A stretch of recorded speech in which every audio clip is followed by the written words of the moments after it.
तुलसी माता की कहानी।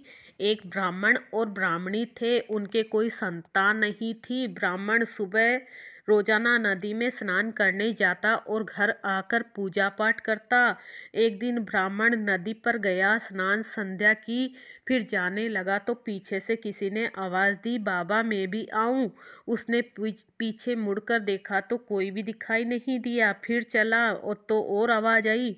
उसने कहा कोई दिखता नहीं है और बोला कि कोई भूत प्रेत हो तो मत आना, कोई देव हो तो आना। इतने में 5 वर्ष की कन्या आई और बोली बाबा मैं आपके घर आऊं। उसने अपनी उंगली पकड़ाई और उसको घर लाया। घर आने पर उसकी स्त्री बोली यह कन्या किसकी है? वह बोली माँ मैं तेरी हूँ। उसने ब्राह्मण से पूछा क्या बात है? ब्राह्मण ने सारी बात कह दी। उन दोनों ने उसे बेटी कह के पुकारा। वे दोनों पति पत्नी खुश हुए और बोला इसका नाम क्या रखें? ब्राह्मण बोला इसका नाम तुलसी रख देते हैं, यह हमारे आंगन की तुलसी है। अब तुलसी खेलने कूदने लगी। माता पिता बहुत प्यार करते थे। वह बड़ी हुई तो शादी के योग्य हुई। माता पिता चिंता करने लगे तो तुलसी बोली मेरी चिंता मत करना, मुझे तो स्वयं भगवान श्री कृष्ण लेने आएंगे, तुम तैयारियां करो।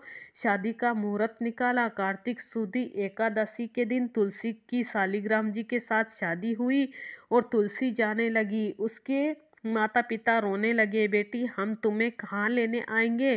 तुलसी ने कहा माता पिता आप मेरी चिंता मत करना, मेरा ससुराल द्वारका धाम है। आप जब याद आए तो मैं आ जाऊंगी। आप घर में तुलसी लगाना, उससे मन की शांति होती है, घर में की शुद्धि होती है। आंगन की तुलसी को आप सदा हरा रखना, उसकी पूजा अर्चना करना। जय माँ तुलसी। तुलसी माता की कहानी।